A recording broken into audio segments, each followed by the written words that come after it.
Morning प्यारे बच्चों, मैं हूं आपकी एजुकेटर पूर्णिमा। और आज हम मैथ की वर्कशीट नंबर 3 करेंगे। ठीक है।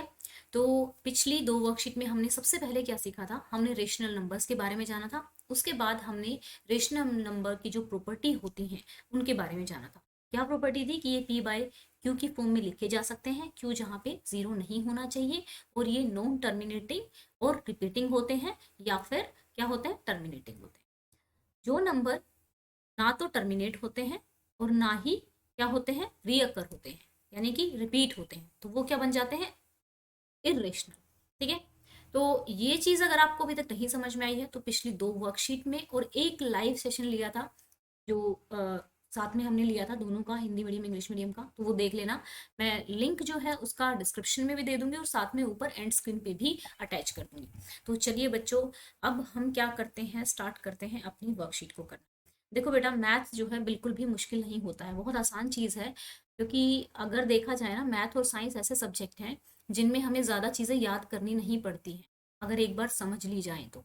ठीक है। तो एक बार थोड़ी सी मेहनत कर लो, स्टार्टिंग है साल का, ज़्यादा पढ़ाई का बर्डन भी नहीं है। थोड़ा सा समझते हुए थोड़ा सा टाइम देकर कर लो। और जैसे कि मैं भी जो है धीरे धीरे समझाऊंगी आप लोगों को, यानी कि स्पीड थोड़ा कम रखूंगी सो दैट आपको चीज़ें समझ में आ सके, लेकिन आप उनको चीज़ों को देखना, पूरा समझना। तो चलो, क्या है हमारा टॉपिक, रेशनलाइजेशन क्या होता है। अब क्या होता है रेशनलाइजेशन में, क्या करना होता है, कई बार जो इरेशनल संख्या होती है, या इरेशनल संख्या कौन सी होगी, जिसको हम पी बाय क्यू की फॉर्म में नहीं लिख सकते हैं। ठीक है। और क्या, ना तो वो टर्मिनेट होगी और ना ही वो रिपीट होगी। ठीक है। तो अंडर रूट 2 जो है क्या है, एक पूर्णांक संख्या नहीं, सॉरी, एक इंटीजर नहीं है। तो जो आपके रेशनल नंबर्स होते हैं वो क्या होते हैं, इंटीजर्स होते हैं। सबसे पहली बात यहाँ से ना, हमें रेशनलाइजेशन का मतलब क्या होता है कि कभी भी जो डिनोमिनेटर होता है ना, कभी भी जो डिनोमिनेटर होता है उसमें आपकी इरेशनल नंबर नहीं होना चाहिए। ठीक है। कभी भी इरेशनल नंबर नहीं होना चाहिए। कहाँ पे, न्यूमरेटर जो होता है वो ऊपर वाले को बोलते हैं, जैसे 1/5 मैंने लिखा, तो न्यूमरेटर ऊपर वाला है, डिनोमिनेटर नीचे वाला है, ये आपको भी तो पता होगा। तो कभी भी नीचे जो है अंडर रूट में संख्या नहीं होनी चाहिए, तो इसी को रेशनलाइजेशन बोला जाता है। ठीक है। तो ये रेशनलाइजेशन कैसे किया जाता है, इसको समझेंगे। तो चलिए समझते हुए करते हैं। इसको थोड़ा सा टाइम देके एक बार समझने की कोशिश करना। अगर थोड़ा सा टाइम देके धीरे धीरे समझोगे तो आपको सारा कंसेप्ट समझ में आ जाएंगे। क्योंकि मैं यहाँ पे जिस तरीके से आपको समझा रही हूँ ना, तो जिस तरीके से मैं समझा रही हूँ उसमें पिछली क्लास का कोई लेना देना रहने वाला नहीं है। जो थोड़ा बहुत रहेगा वो मैं आपको यहाँ पे क्लियर करती भी चलूंगी। चलिए अपना एक पेज ले लेते हैं जिसमें करते हैं आप स्टार्ट हम। ठीक है ना। यहाँ पे मैंने कहा सबसे पहली बात तो 1/√2 कैसे हटाएंगे इसको, हमें क्या करना है, ऊपर नीचे जो यहाँ पे है ना, जितनी संख्या यहाँ पे जो भी रूट में है यहाँ पे, ऊपर और नीचे उसको मल्टीप्लाई। क्यों? ताकि नीचे से रूट खत्म हो जाए। अब आप कहोगे कि मैम रूट कैसे खत्म हो जाएगा, अरे भाई खत्म हो जाएगा, मैं कह रही हूँ क्या करेंगे, जब भी √2 × √2 से मल्टीप्लाई करेंगे तो क्या होगा, ये हो जाएगा, कोई भी संख्या दो बार मल्टीप्लाई हो जाती है तो क्या हो जाती है, स्क्वेयर हो जाती है। तो यहाँ पे मैं लिख सकती हूँ √2 स्क्वेयर। कहोगे कि ये तो मैडम समझ में आ गया, लेकिन ये वाली चीज़ कैसे कट गई ये नहीं समझ में, तो मैं समझाती हूँ, ये चीज़ समझेंगे। तो यहाँ पे हमारा ये क्या आ जाएगा, √2/2। अब समझने वाली बात समझो। अब रेशनलाइजेशन को छोड़ दो थोड़ी देर के लिए। √2 से √2 मल्टीप्लाई होने पे सिंपल 2 क्यू बच जाता है। ठीक है। देखो एक चीज होती है, हमारा कोई भी नंबर एक्स है, एक्स मैंने इसलिए लिखा है कि एक्स की जगह 2, 3, 4, 5 कुछ भी आ सकता है। ठीक है। उसको मैं दो बार मल्टीप्लाई करती हूँ। एक्स एक्स इंटू एक्स क्या हो जाता है, एक्स की स्क्वायर, यानी कि 5 × 5 कितना हो गया, 5 की स्क्वायर हो गया। ठीक है। अगर 5 एक बार है तो क्या माना जाता है कि 5 की पावर 1 है। तो अगर 5 अंडर रूट में लिखा हुआ है तो इसका मतलब है 5 की पावर आधी है। ठीक है, ध्यान रखना, क्या है, 5 की पावर आधी। रूट का क्या मतलब होता है, तो आप अगर मैं कहूँ कि एक्स रूट लिखा हुआ है तो क्या लिख सकते हैं आप इसको, x/2। अब हमारा एक और फार्मूला होता है। ठीक है। कोई नंबर एक्स है, उस पर कोई पावर ए है और बाहर भी कोई पावर बी है, तो क्या होता है, एक्स की पावर ए और बी आपस में मल्टीप्लाई हो जाती है। समझेंगे? ठीक। कई तरीके हैं, लाइव लेंगे, इसका लाइव रहेगा 7:30 बजे, और जूम एजुकेशन पे, जूम एजुकेशन लाइव पे ही रहेगा। इसका जो लिंक है वो डिस्क्रिप्शन में दे दूंगी, फॉलो कर लेना, ठीक है। अब यहाँ पे देखो, √2 इंटू √2 मैंने किया, ठीक है। अब मैंने क्या किया, ये 2 बार है तो भाई स्क्वायर तो आ ही जाएगा, 2 बार है तो हर तो पावर होगी 2। अभी मैंने आपको क्या बताया, इस रूट की जगह मैं क्या लिख सकती हूँ, इस रूट की जगह, इस रूट की जगह मैं क्या लिख सकती हूँ, हाफ। तो मैंने क्या किया, 1/2। अब मैंने आपको अभी अभी बताया कि जो ये पावर है और ये दोनों आपस में मल्टीप्लाई हो जाएंगे, ठीक है। तो आप क्या करो, इसको अंदर ही रख लो, इन दोनों को बाहर देर के लिए भेज देते हैं बाहर, कोई से 2 कट गया तो 2 ही तो बचा। समझ में आया कि जब भी कोई संख्या अपने ही रूट से मल्टीप्लाई होती है, कोई भी रूट अपने ही रूट से मल्टीप्लाई होता है, तो क्या बच जाता है, वो अकेला बच जाता है, ठीक है। समझ में आ गया कैसे अकेला बचता है। अगर नहीं समझ में आया तो मेरे से आप लोगों को पूछ लेना है। अब आगे चलते हैं। मैंने क्या बताया कि हमें अब रेशनलाइजेशन की बात करते हैं। समझ क्या रहे हैं हम, रेशनलाइजेशन। आई थिंक आप लोग,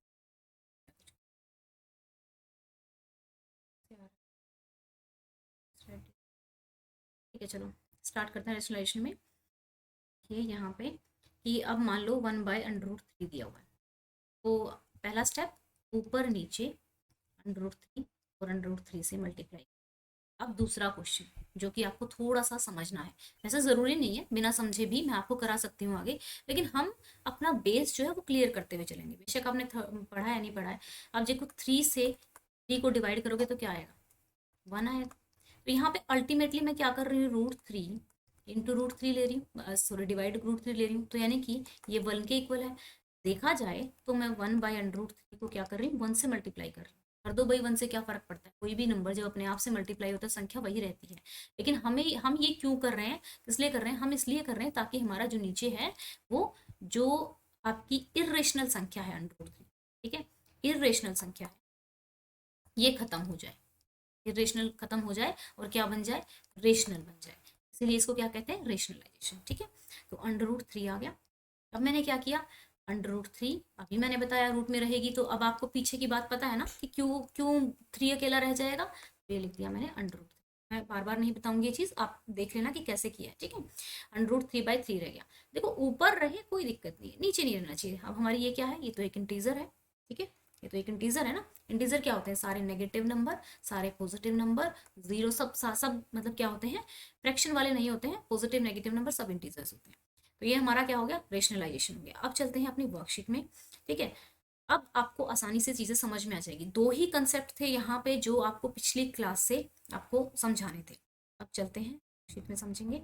और पिछली क्लास में आप 8th क्लास में थे तो मुझसे ही पढ़े थे, तो मैंने बहुत सारी और भी चीज़ें आप लोगों को करवाई थी, जैसे कि आइडेंटिटी कराई थी हमने, लास्ट में की थी, और वो आप लोगों को समझ में भी आ गई होंगी। चलिए यहाँ पे हम अपने क्वेश्चन में करते हैं क्वेश्चंस। तो क्वेश्चंस देखो बच्चा, तो हमारा हो गया था, now you try and right the correct number in the given box. तो गिवन बॉक्स में यहाँ पे √3 लिख देंगे, √3, ठीक है, और यहाँ पे भी √3 लिख देंगे। हमें पता है भाई हमें इसी से करना है, तो यहाँ पे क्या आ जाएगा, ये 1 से मल्टीप्लाई होगा तो √3 आ जाएगा बॉक्स में, और √3 और √3 मल्टीप्लाई होंगे तो यहाँ पे आ जाएगा, ठीक है। यहाँ पे भी फिर क्या आएगा, √7, 7 पे लिख लेना, फिर यहाँ पे 7, √7 ऊपर बचेगा, नीचे 7 बचेगा। फिर यहाँ पे 2, यहाँ पे √5 आ जाएगा, अंडर, तो ऊपर बचेगा 2 इंटू √5, ठीक है, और यहाँ पे बचेगा 5, ठीक है। तो देखो बच्चा, कभी भी बिना रूट वाली संख्या, जैसे आप लोगों को लग रहा हो, कई बार क्या करते हो, गड़बड़ कर देते हो, बहुत सारे बच्चे करते हैं ऐसा। क्या करते हैं, जब 2 इंटू ऐसे लिखा हो ना, 2 गुणा √5, क्या लिख देंगे, √10 लिख देंगे। ऐसा नहीं होता है, ठीक है। रूट वाली संख्या ही रूट वाली संख्या से मल्टीप्लाई हो सकती है। अगर यहाँ पे √2 हो तो यहाँ पे भी √2 होता, तब हम लिख सकते थे √10, ठीक है। दोनों की पावर सेम होगी ना, क्योंकि भी उसकी भी हाफ है और उसकी भी, ये तो एक पावर है, और यहाँ पे 5 की पावर हाफ है जो मैंने आपको समझाई है ना। तो ये क्या आ जाएगा हमारा, 2 √5 बन जाएगा। नीचे मैंने लिख दिया है, इसको लिख देना, ये सॉल्व हो। अब थोड़ा नेक्स्ट वाला क्वेश्चन जो है, इसको समझते हुए करेंगे। अगर समझते हुए करेंगे तो आपको मतलब ध्यान से सुनेंगे समझते हुए करेंगे। ये क्या है हमारा, 2/3 √, थोड़ा सा समझाना है, वैसे वहाँ पे भी हो जाता, बस इसमें थोड़ा सा कुछ इम्पोर्टेंट है जो बताना है। चलो, यहाँ पे क्या क्या है, 2/3 √3, तीन चीज़ें लिखी हुई हैं। 2 3 +, मैंने बंद कर दिया ना इसको, √3 कुछ नहीं, यही है ना, यहाँ पे 2 है अंदर।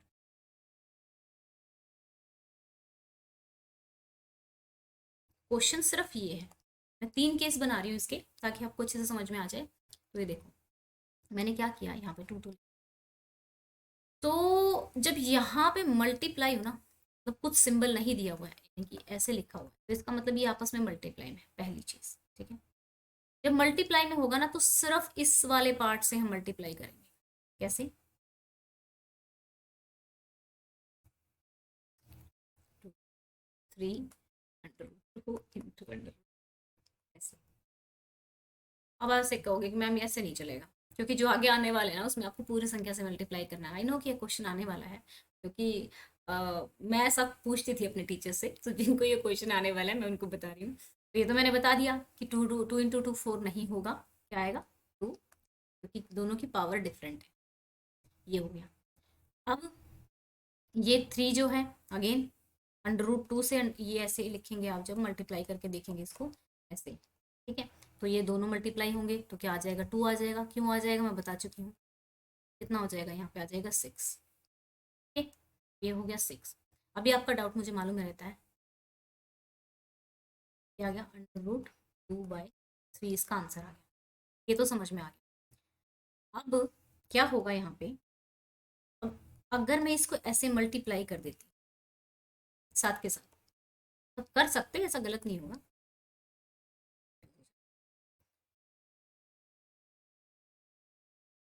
ये इससे कट जाता, ये इससे कट जाता, फिर भी ये तो यही रह जाता ना, है ना। ऐसे कहोगे मैं ये इससे कट गया, ये इससे कट गया, ऐसे कैसे रह गया, इसको भी काट दोगे तो रेशनलाइजेशन कैसे करोगे, √2 को तो हटाना है ना हमें।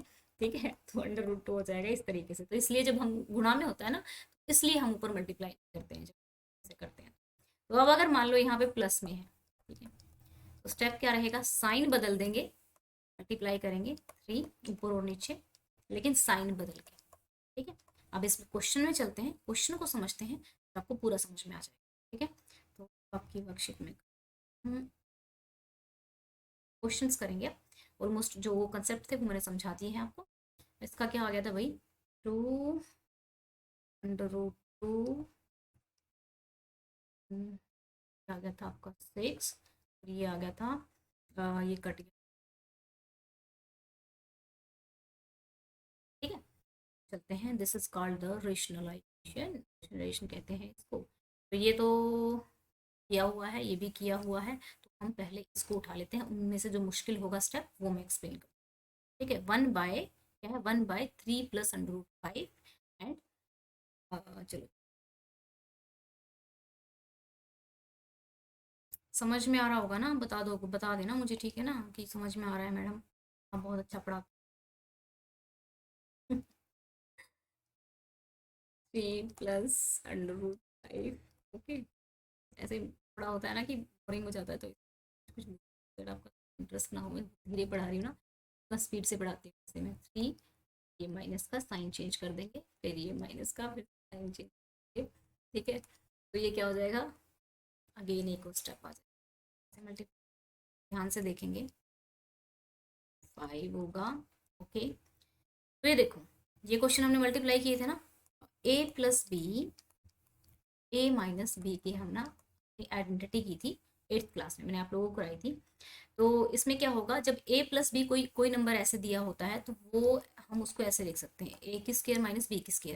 और यहाँ पे A क्या है, 3 है, और B क्या है, √, तो मैं लिख देती हूँ यहाँ पे, क्योंकि ये देखो A, स्टेप लिख, +5 ब्रैकेट में करो भाई। जब थोड़ा बड़ा लगे ना, गुना गुणा थोड़ी भयंकर दिख रही हो, तो उसको ब्रैकेट में लिखो, तो फिर वो आसान हो जाता है। ठीक है, स्टेप भी अच्छा हो जाता है, और देखने वाला टीचर भी खुश हो जाता है कि बच्चे किए होंगे, है ना। तो क्या कर सकती हूँ, 3 का स्क्वायर होगा अकॉर्डिंग टू द फॉर्मूला, और किसका स्क्वायर होगा, F का मैंने किया ना, हाँ साइन चेंज कर दिया। कई बार मैं सवाल करते करते कहीं खो जाती हूँ और फिर कुछ ना कुछ गड़बड़ हो जाता है। देखो यहाँ पे क्या है, जो ये प्लस है ना, ये साइन चेंज करके मल्टीप्लाई करना है ऊपर और नीचे, ठीक है। सो 3 - √5 अपने आप भी करने की कोशिश करेंगे। 3 3 9 हो गया। देखो इतना एक एक एक वीडियो बनाने के लिए आधा घंटा लग रहा है आज, क्योंकि बहुत धीरे चल रहा है सब कुछ। तो ये 2 कट जाएगा। कैसे हुआ ये बिल्कुल पहले बता दिया था मैंने। 5 आ गया। 3 - √5 और 9 में से 5, ये हमारा आंसर आ गया। हट गया ना, खत्म। अब अपरिमा संख्या नहीं रही, रूट नहीं रहना चाहिए नीचे। अब चलते हैं नेक्स्ट क्वेश्चन पे। नेक्स्ट क्वेश्चन भी कुछ ऐसा ही है, बस इन्होंने दिया हुआ है 1/√2। ये है क्वेश्चन नंबर 4। क्या करेंगे, ऊपर नीचे मल्टीप्लाई कर दीजिए। 3 + √2। ठीक, इसको तो करेंगे 1 से तो एज इट इजी रह जाएगा, ठीक है। फिर से वही आइडेंटिटी लग जाएगी, a - b, a + b, a की स्क्वायर माइनस b की स्क्वायर। सही आइडेंटिटी ना भी लिखो, पर लिख दो तो अच्छा रहता है, एग्जामिनर को लगता है होशियार बच्चा है। से कट जाएगा। 3 + √2 इज 9, माइनस में 2। 3 + √2, 9 में से 2 7 आ गया हमारा आंसर। और ये हो गई हमारी question। तो एक बात बता देती हूँ मैं आप लोगों को अच्छी सी, जो आप लोगों के फायदे की है। सुन लो मेरी बात को। देखो अनअकैडमी पे प्लस का सब्सक्रिप्शन मिल रहा है। प्लस क्या होता है, ये पेड कोर्स रहता है। थ्रू आउट ऑफ ईयर बच्चे इसको खरीदते रहते हैं, ठीक है। तो इसमें इंडिया के बेस्ट एजुकेटर्स पढ़ाते हैं। इंटरेक्टिव लाइव क्लासेस होती हैं, लाइव टेस्ट एंड क्विजेस होते हैं, स्ट्रक्चर्ड कोर्स एंड पीडीएफ होती है, पीडीएफ वगैरह मिलती है, ठीक है। ये आपको फ्री में मिल रहा है, ठीक है। फ्री में मिल रहा है। कैसे मिल रहा है आपको, अनअकैडमी पे जाके ऐप डाउनलोड कर लेना, ठीक है। अगर ऐप नहीं है तो ऐप डाउनलोड करके उसमें आस्क डाउट पे जाना, अपनी क्लास सेलेक्ट कर लेना, 9th क्लास है आपकी, ठीक है ना। फिर जो लिंक दिया हुआ डिस्क्रिप्शन में, उससे उसको भी क्लिक करके डायरेक्ट आप 9th क्लास पे पहुंच जाओगे, क्योंकि आपकी ही क्लास का लिंक है वो। और आपको कोड पूछा जाएगा पूर्णिमा 10, आप डाल देना पूर्णिमा 10 कोड, और 10 डाउट पूछ डालना। 10 डाउट कैसे पूछोगे, अपनी एनसीईआरटी की बुक खोल ली, मैथ या साइंस में से कोई भी बुक, और जो क्वेश्चन दिए हुए ना उसका फोटो क्लिक किया, क्रॉप करने का ऑप्शन देगा, ऐसे ऐसे क्रॉप कर दिया क्रॉप करने के बाद उसको क्या कर दिया, सबमिट कर दिया, और सोल्यूशन आ गया। ऐसे ही 10 क्वेश्चन भेज देना। उसके बाद आपका अनअकैडमी का जो सब्सक्रिप्शन है वो ऑन हो जाएगा, ठीक है। पूर्णिमा 10 कोड यूज करना है, लिंक डिस्क्रिप्शन में दिया हुआ है। चलो अब बात करते हैं आज का जो लाइव सेशन होने वाला है। अपना बच्चा, मेरा नाम है पूर्णिमा सिंह, ये पढ़ लेना मेरे बारे में। यहाँ पे बात कर लेते हैं अच्छी कि भाई चैनल को सब्सक्राइब कर देना, लाइक तो आप ही दोगे, है ना, और शेयर भी आप कर दोगे। तो टेलीग्राम चैनल को फॉलो कर लेना, क्योंकि नोटिफिकेशन आप लोगों तक नहीं पहुंचता है लाइव का। और जूम एजुकेशन जो लाइव है उस चैनल को भी सब्सक्राइब कर लेना, क्योंकि वहाँ आपका लाइव होने वाला है। पर अगर टेलीग्राम चैनल को फॉलो कर लोगे तो वहाँ पे उसका भी मैं वीडियो शेयर कर दूंगी, ताकि आपको पता लग जाए, ठीक है ना। और और ये बात है कि अगर कोई डाउट हो तो प्लीज़ मुझे बताना, सो दैट कि हम लाइव सेशन में इसको सॉल्व कर सके। और ये तो ज़रूर बता देना कि आज की वीडियो समझ में आई। धीरे धीरे समझाने से कुछ फ़र्क पड़ता है, या फिर हम अपना स्पीड से ही पढ़ा सकते हैं, ठीक है। Thank you, have a nice day, may God bless you.